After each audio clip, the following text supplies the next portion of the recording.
Samsung туралы 10 дерек. Samsung Group 1938 жылы құрылған оңтүстік кореялық компаниялар тобы, ең ірі чебольдардың бірі.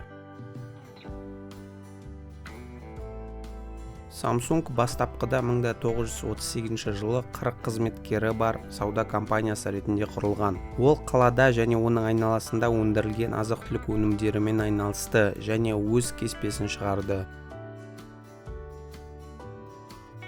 Компанияның бас кеңсесі Сеулде орналасқан.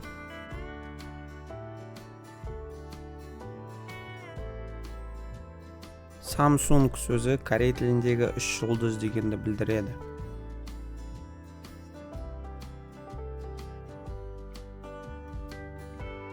Негізін салушы Ли Бен Чхоль. Samsung шын мәнінде бүкіл әлем бойынша жұмыс беруші болып табылады. 79 елде оларда 236 мыңнан астам қызметкер жұмыс істейді.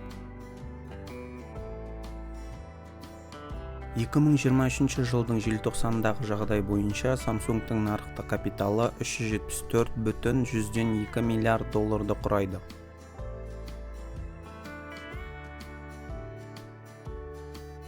Оңтүстік Кореяның әскери әуе күштеріне Samsung өзінің алғашқы жойғыш Ki-F-16 ұшағын жасады.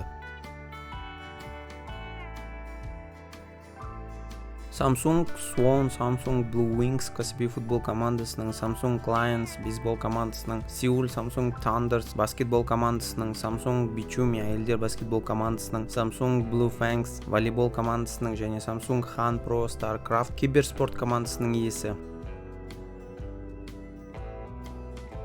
Samsung өз қызметкерлеріне 14,5 миллиард вон немесе 12 миллиард доллар төлегенін айтты.